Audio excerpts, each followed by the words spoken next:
नमस्कारम। स्वागत है दोस्तों। अरुण कुमार शर्मा वन थॉट के मंच पर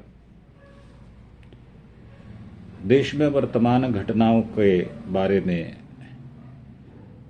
जो विचार विमर्श चल रहा है उसमें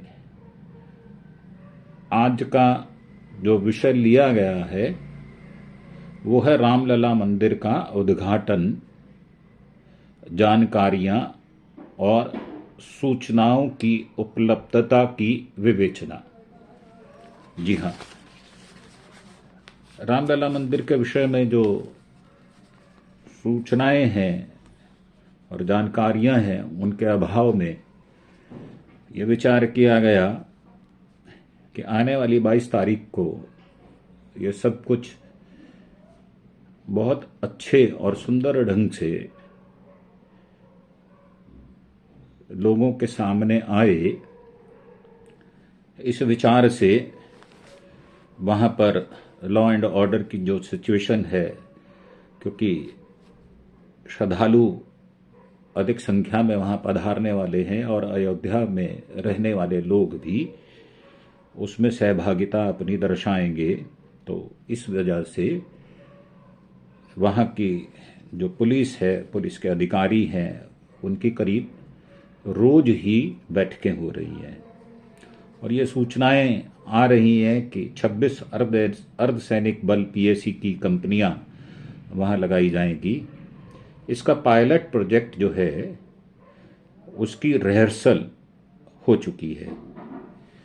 वहाँ पर एटीएस एसटीएफ के रूप में बहुत सारे जवान रहने वाले हैं और 15 जनवरी के बाद वहाँ पर थोड़ी लॉ एंड ऑर्डर की वजह से सख्ती को भी बढ़ाया जाएगा। और जो जानकारियाँ हमारे पास उपलब्ध हैं उसमें राजस्थान से कोई सज्जन हैं जिन्होंने 9 फुट ऊंचा एक दिया बनाया है जो 900 किलो का होगा, 9 टन का होगा। उसको भी शायद वहाँ पर स्थापित किया जाएगा। उसमें 500 किलो शुद्ध देसी घी डालकर उसको पंचमुखी रूप में प्रज्वलित भी किया जाएगा, ऐसा सूचना मिल रही है। जो मूर्ति विराजित होगी, जिसके विषय में ये कहा गया कि वो कर्नाटका के अरुण योगीराज द्वारा बनाई गई है, उसको चुना गया है। 3 मूर्तियों में से एक का जो चयन हुआ है वो उनकी मूर्ति है और मूर्ति का स्वरूप जो है वो 51 इंच ऊंचा श्याम वर्ण का 5 वर्ष की अवस्था के रामलला बाल स्वरूप होगा। उनके हाथ जो हैं वो घुटने तक होंगे। वेदों में बालकाल का महत्व बताया गया है। ये मूर्ति उसी विधि विधान से स्थापित की जाएगी। अयोध्या में उत्सव का माहौल है और मैसूर के जो मूर्तिकार हैं, शिल्पकार जो हैं, उनकी माता सरस्वती जी ने भी बहुत ही प्रसन्नता जाहिर की है। उसको दर्शाया है उन्होंने कि उनका जो पुत्र है उसको ये मौका मिला राम जी के आशीर्वाद से। उन्होंने पहले भी कई मूर्तियां बनाई हैं और मैसूर से उन्होंने 2008 में एमबीए भी किया था। उनके पिता का शायद देहांत हो चुका है। 30 फुट ऊंची एक सुभाष चंद्र बोस की उन्होंने मूर्ति बनाई थी। आदि शंकराचार्य जी की 12 फीट ऊंची एक मूर्ति उन्होंने बनाई थी। बजरंग बली जी की एक 21 फीट ऊंची मूर्ति वो बना चुके हैं। डॉक्टर बाबा साहब की अंबेडकर जो हैं उनकी एक 12 फीट ऊंची मूर्ति भी वो बना चुके हैं। उनका परिवार जो है वो बेहद खुश है और उनकी मां ने ये कहा, जब आधिकारिक घोषणा हुई तो उनको बहुत प्रसन्नता हुई। उनकी पत्नी जो विजय तरुणी है वो भी बेहद खुश हैं, भाव विभोर हैं, और 6 महीने से वो अरुण जी इस विषय में लगातार अयोध्या में रहकर इस चैलेंज को वो मूर्त रूप में प्रकट कर रहे थे। और जब उनसे ये पूछा गया कि जो रामलला का स्वरूप है वो उसके विषय में आप कुछ बताएं, तो उनका ये कथन था कि उन्होंने करीब 700-800 फोटोज राम जी की देखी थी, और जो शिलाएं उनको उपलब्ध कराई गई थी उसमें 3 शिलाओं में उसमें चयन करना था। तो बहुत ही दुविधापूर्ण उस समय वातावरण था कि इस पत्थर को कैसे मूर्त रूप दिया जाए, इस पत्थर में ऐसे उकेरा जाए कि स्वयं राम जी ही प्रकट हो गए, ऐसा विश्वास लोगों को आए।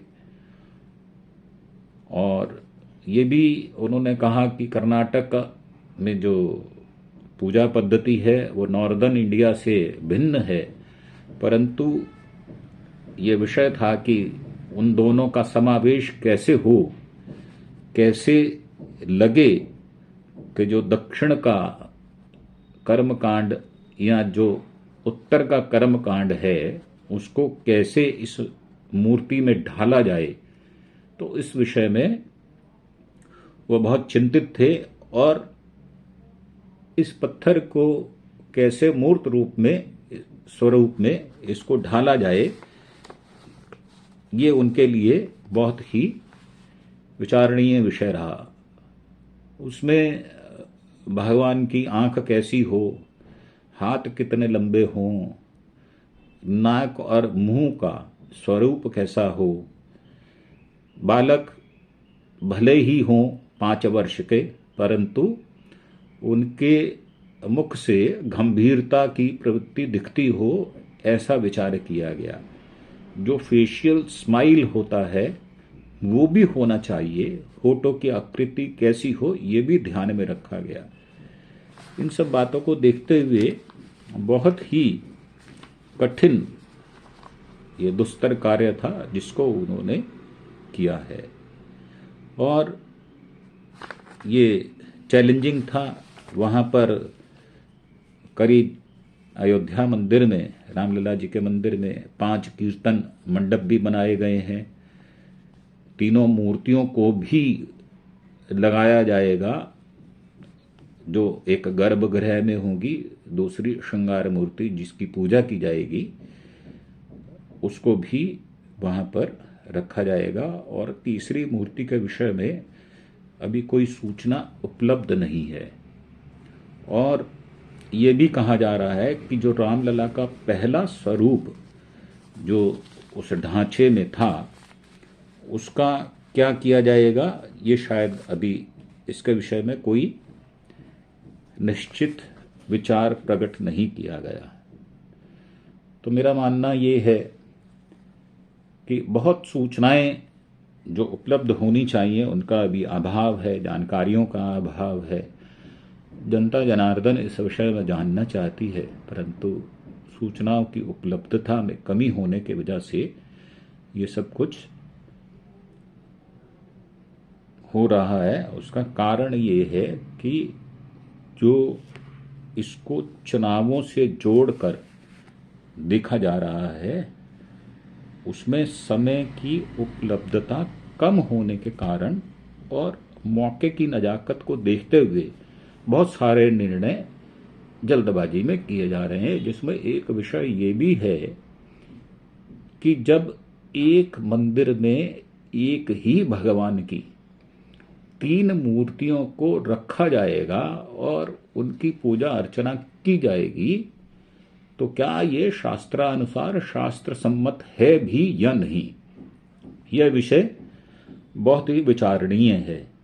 और एक विचार ये भी आ रहा है कि हर 5 वर्षों में जब हम ये धर्म का प्रचार प्रसार राजनीतिक के द्वारा, राजनीति विचारों के द्वारा या राजनीतिक व्यक्तियों के द्वारा जब किया जाता है तो इसको कितना उचित और अनुचित की श्रेणी में हम रखें, ये बात भी अलग है। अभी मेरे जानकारी में एक बहुत ही सुंदर कविता भी आई है जिसको किसी महिला ने लिखा है। उनके विचार जो हैं वो मैं आपके सामने रखना चाहूँगा, भले ही वो आप उसको किसी भी श्रेणी में रखें, परंतु राजनीति से जोड़कर उन्होंने अपने विचारों को प्रकट किया गया है और उसको पद्य रूप में उन्होंने गाया भी है, जिसके बोल इस प्रकार हैं। कल रात मेरे ख्वाब में आए थे राम जी, मुझको थमा गए थे 1.25 लाख की पर्ची। पहला सवाल ये है कि क्या बला है, पहला सवाल ये है नेता है क्या बला, क्यों मुझको खींचता है चुनावों में ये भला। वैसे तो इसे मेरी कभी याद ना आई, बस 5 साल में मुझे एक बार ये बुलाए। क्या भक्त भी होते हैं कभी इतने मतलबी, कल रात मेरे सपने में आए थे राम जी। दूजा सवाल ये है कि इंसान को क्या हुआ, इंसानियत का नाम निशान ही नहीं रहा। हर और सिर्फ पाप बुराई का राज है, झूठों के सिर पर दौलत शोहरत का ताज है। सच की जहां में अब कोई कीमत नहीं रही, कल रात मेरे ख्वाब में आए थे राम जी, मुझको थमा गए थे 1.25 लाख की पर्ची। तीजा सवाल ये है कि मजहब को क्या हुआ, मस्जिद मसअला व मंदिर का है झगड़ा। इनकी नज़र में सिर्फ सियासत ही राम है, कुर्सी ही अयोध्या है और संसद मकाम है। मुंह में रखे वो राम, बगल में रखे छुरी, कल रात मेरे ख्वाब में आए थे राम जी, मुझको थमा गए थे 1.25 लाख की पर्ची। चौथा सवाल ये है कि क्या चीज है कुर्सी, जिसको भी देखिए इसकी ही करे चाकरी। कुर्सी के वास्ते ये तो भाई को मार दे, माँ बाप से अलग हो अताई को मार दे।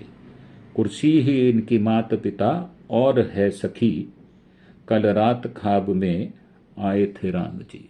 जी हाँ, ये विचार जो प्रकट किया गया है, इसमें जो भाव है, उसमें जो दर्द है वो ये है कि धर्म हमारे 24 घंटे में प्रत्येक क्षण मनन का विषय होता है, परंतु ये 5 वर्ष बाद जो धार्मिक उन्माद के रूप में प्रकट होता है और उनको वोटों में बदल देने की इच्छा जो हमारी होती है, उसमें ये विचार कितना विचारणीय है, ये बात देखने वाली है। इस विषय में जो धर्माचार्य हैं, उसमें जो ज्योतिष पीठाधीश्वर पीठ के अभिमुक्तेश्वरानंद स्वामी जो हैं सरस्वती जी, उन्होंने भी अपने जो विचार प्रकट किए हैं, उन्होंने ये कहा कि ये जो समय है 22 जनवरी का, ये उतना उचित नहीं है। इसको आगे बढ़ाकर जो मार्च में रामनवमी का अवसर आ रहा था, उस समय इसको यदि किया जाता तो ये ज़्यादा प्रभावी और सुंदर ढंग से हो पाता, ऐसा उनका विचार था।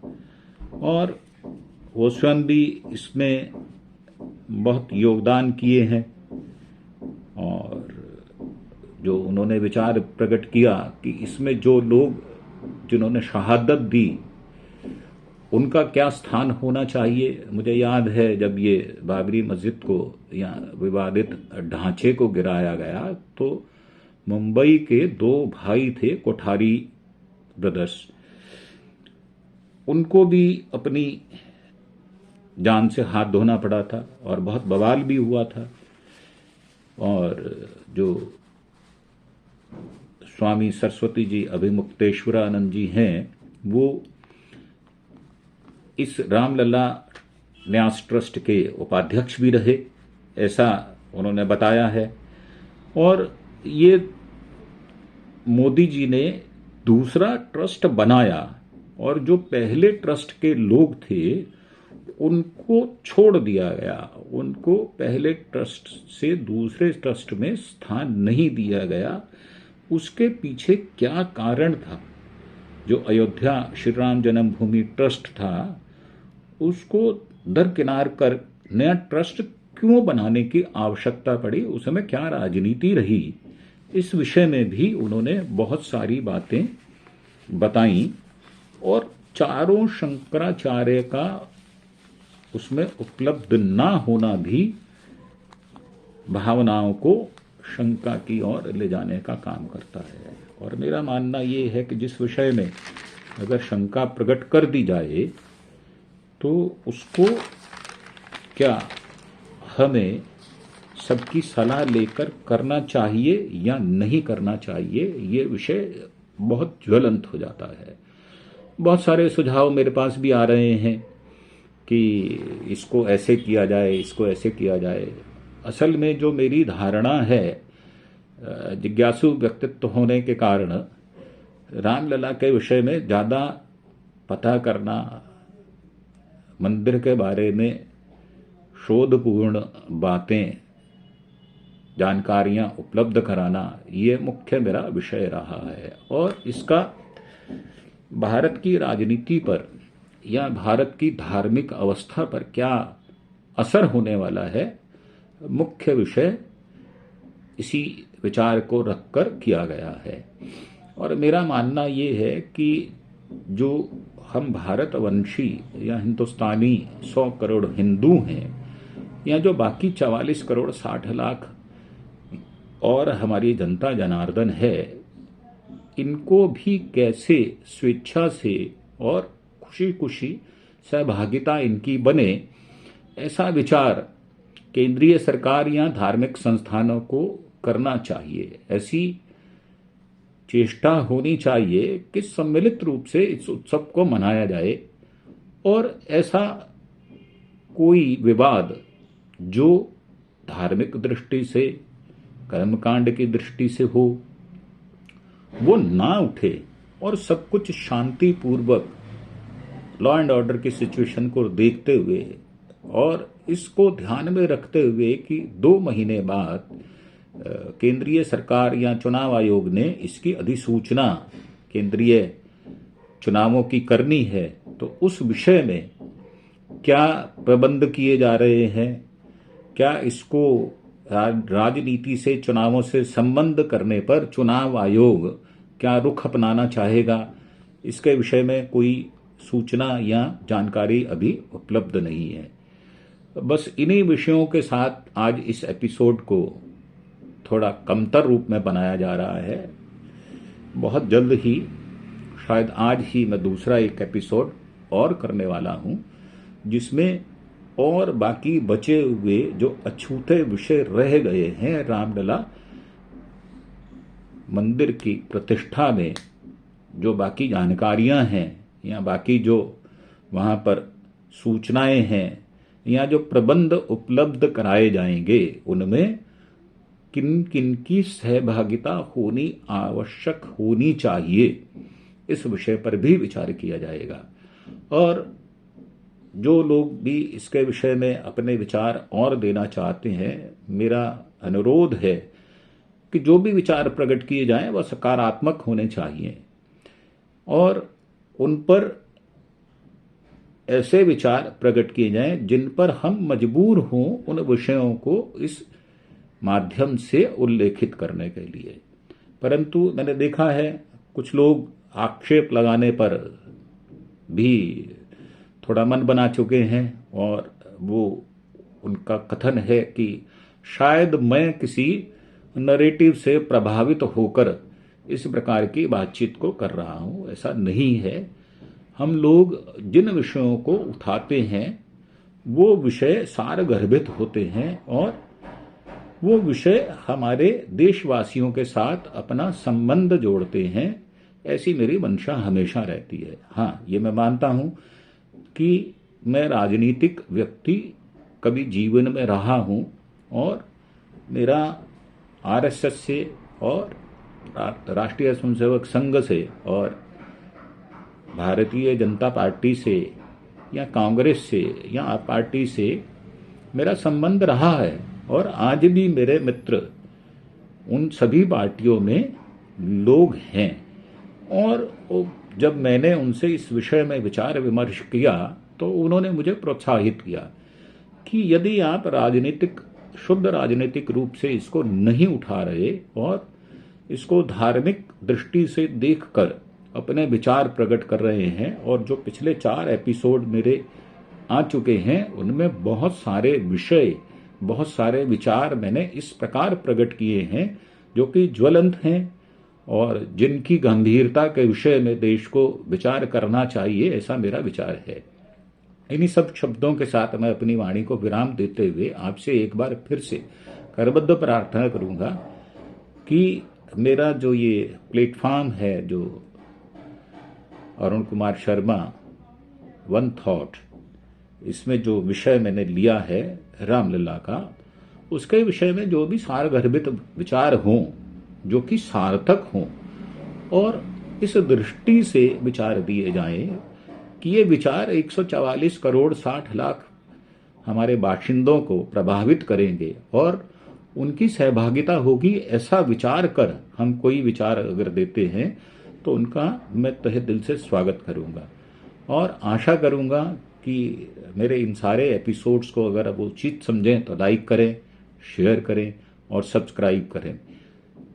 इन्हीं सब बातों के साथ मैं अपनी वाणी को विराम देता हूं। नमस्कार, जय हिंद, जय भारत।